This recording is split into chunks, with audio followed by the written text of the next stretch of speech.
Queridos, abra comigo a sua Bíblia, por gentileza. Mateus capítulo 27, versículo 38. Abra, por favor. Mateus capítulo 27, no versículo de número 38. Evangelho de Mateus, capítulo 27, versículo 38.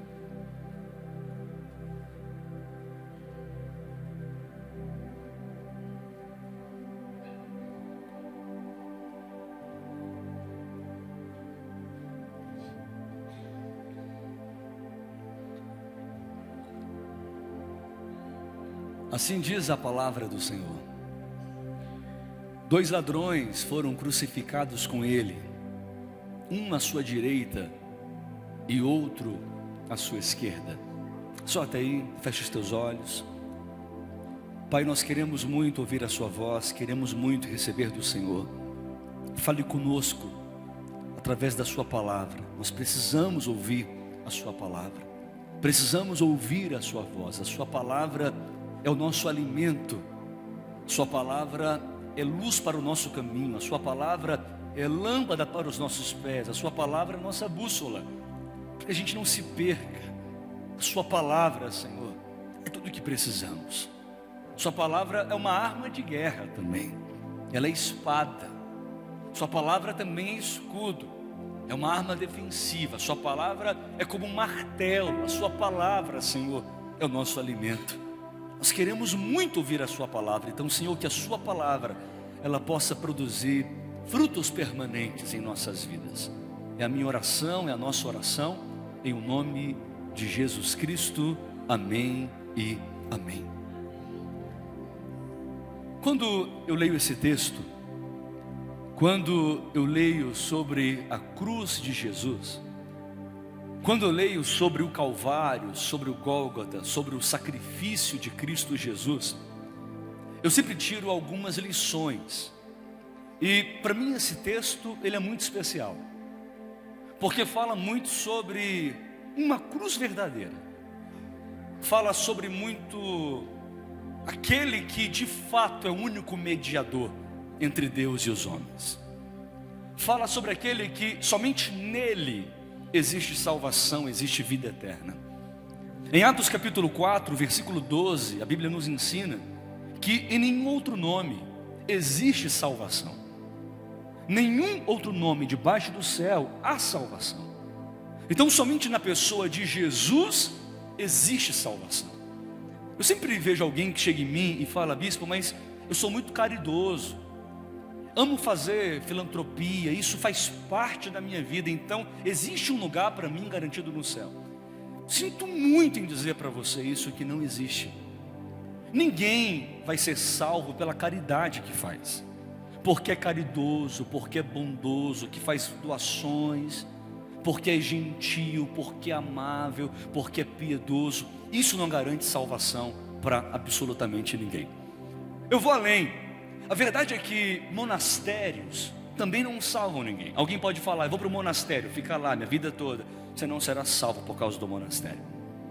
A verdade também é que ninguém é salvo por um convento. Você pode ficar num convento a vida toda, que você também não será salvo por um convento.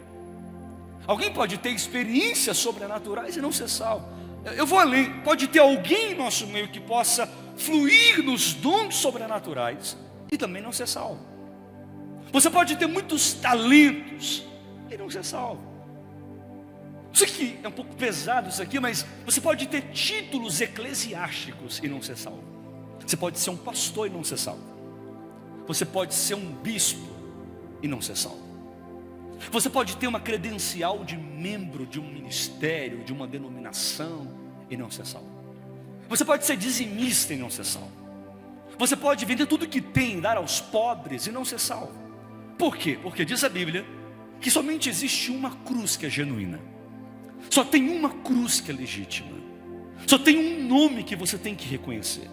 Então ninguém é salvo pelo perdão do padre. Ninguém é salvo pela oração do pastor. Ninguém é salvo pelo espiritismo. Ninguém é salvo pelo catolicismo, pelo protestantismo, ou por uma espiritualidade pomposa. Não. Salvação na Bíblia, diz a Bíblia, que é somente em Jesus.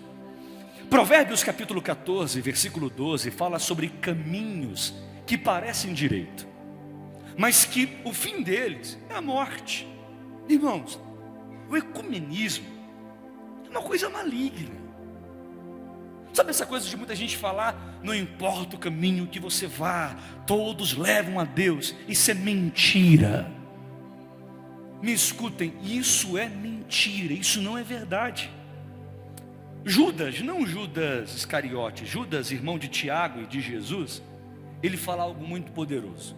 No versículo 3 da sua epístola, do capítulo 1, é uma epístola de um capítulo apenas, ele fala o seguinte: amados, procurando eu escrever-vos com toda a diligência acerca da salvação comum, eu tive por necessidade escrever-vos e exortar-vos a batalhar pela fé que uma vez foi dada aos santos. A gente sabe que existem heresias dos nicolaítas, balamitas, ensinos falsos de Jezabel, essa bagunça toda. Mas o que diz a Bíblia Sagrada? João capítulo 14, versículo 6. E foi Cristo quem disse isso: eu sou o caminho, a verdade e a vida, e ninguém vai ao Pai senão por mim. A verdade é que a mensagem central do Evangelho, a mensagem central das Escrituras, é que somente em Jesus nós somos salvos. Então, quando eu escuto que existia uma cruz à direita, outra cruz à esquerda, mas Cristo estava na cruz do meio, eu entendo que existem muitos caminhos, existem muitas opções, tem muita cruz, irmão, mas salvação de verdade a gente só encontra na cruz do meio. Vida eterna de verdade a gente só encontra na pessoa de Jesus. Então essa cruz é uma cruz legítima. Veja, a Bíblia ensina que o Senhor, Ele perdoou a todos, e todos que blasfemavam contra Ele. O que foi que Cristo disse? Pai, perdoa-lhes porque eles não sabem o que fazem. Cristo diz: Pai, perdoa-lhes, eles não sabem o que estão fazendo. Irmãos, o que diz as Escrituras? Que em Jesus e que na cruz de Jesus existe perdão para a humanidade, existe perdão para os seus pecados, existe perdão para todos nós. 1 João capítulo 1, no versículo 7 nos ensina: mas se andarmos na luz como Ele na luz está, nós temos comunhão uns com os outros, e o sangue de Cristo seu Filho nos purifica de todo o pecado. 1 João capítulo 2, versículos 1 e 2 diz: meus filhinhos, não pequeis, mas se alguém pecar, nós temos um advogado para com o Pai, nome dele, Jesus Cristo justo, e Ele é a propiciação por nossos pecados, e não somente pelos nossos, mas também do mundo inteiro. A Bíblia nos ensina que a cruz de Cristo é essa ponte para o céu, e na cruz de Cristo existe perdão para todos os pecados. Hebreus 10, 19. Este sangue, o sangue de Jesus, que foi derramado na cruz, este sangue, apenas este sangue, te dá garantia, te dá acesso ao santuário de Deus. Alguém pode dizer: tudo é pelo sangue de Jesus? Não, faça mais bonito, diga: tudo é pelo sangue de Jesus. Isso aí, o sangue de Jesus que nos garante isso. Você vai se lembrar, o véu se rasgou de alto a baixo. Isso por quê, meus irmãos? Por causa do sangue que foi derramado na cruz. E aí, através desse sangue, não tem que ter mais sacrifício, sumo sacerdote, nenhum sacerdote, porque a gente pode ter livre acesso a Deus. A gente pode fechar os olhos, dobrar os joelhos e falar: Senhor, fala comigo, ministre no meu coração, me leve ao meu destino profético, concretize o seu querer, o seu realizar na minha vida. Agora veja, mais adiante nos ensina que Jesus Cristo, pela sua morte, pelo seu sacrifício, nos garante a mudança, nos garante a regeneração. Pois quem está em Jesus muda. Quem está nele é justificado. Quem está nele é santificado. Quem está nele está seguro de verdade. Existe essa mudança para a sua vida. Não sei como que você entrou aqui. Não sei se você olha para as suas vestes e fala assim: poxa, bispo, me sinto hoje tão sujo, tão sujo, tão sujo. Diz a Bíblia que o Espírito Santo, ele vem para lavar as nossas vestes espirituais. Então, se você se sente sujo, cheio de manchas, tu vai sair daqui com as vestes limpas e brancas em nome de Jesus Cristo. Porque Jesus, ele faz isso por nós. Agora, é por causa da cruz de Cristo. É por causa do sacrifício de Jesus. Você vai lembrar, o texto ensina que deram para Cristo vinagre com fel. Lançaram palavras na sua face, falavam assim: vai lá, você não é o rei dos judeus? Vai lá, desce da cruz agora. Irmãos, me responda uma coisa: se Cristo quisesse descer daquela cruz, ele teria feito isso? É lógico que sim. Mas por amor a mim e a você, ele dispôs a morrer. Por amor a mim e a você, ele disse: não, essa dor tem um propósito. Essa dor faz sentido. Dá para imaginar a dor que Cristo suportou? Dá para imaginar que ele ficou com o seu corpo completamente dilacerado. Dá para imaginar a sua face inchada, irreconhecível. Dá para imaginar a coroa de espinho que perfurou o seu crânio. Dá para imaginar os espinhos colocados em Jesus, os pregos em Jesus. Dá para imaginar a dor que ele suportou. Dá para você pensar um pouquinho sobre isso. Mas fazia sentido tudo aquilo. A gente aprende, a gente ouve isso, que no lugar da nossa maior dor, o nosso maior ministério surge. E eu vou dizer algo para você: isso pode parecer um clichê, mas não é, é uma verdade. Talvez muita gente não sabe, mas eu não vim de uma família evangélica. Eu não sou filho de evangélicos, eu não tenho pais evangélicos, avós evangélicos, eu não tinha familiares evangélicos. Na verdade, era bem diferente disso. Eu não sou filho de pastor, eu não sou neto de pastor, eu não vim de uma família de pastores. Não existe isso antes de mim. Eu fui da minha família o primeiro a se converter a Jesus. Eu sei que pode parecer um pouco maluco isso, porque eu prego desde os 7 anos. E como que alguém que prega desde os 7 anos era de uma família assim? Eis-me aqui. Sabe uma coisa que eu não suportava na minha infância? Eu não suportava hospital, porque eu vivia no hospital com meu pai. Meu pai teve câncer. O câncer começou na faringe, laringe, pulmões, se alastrou.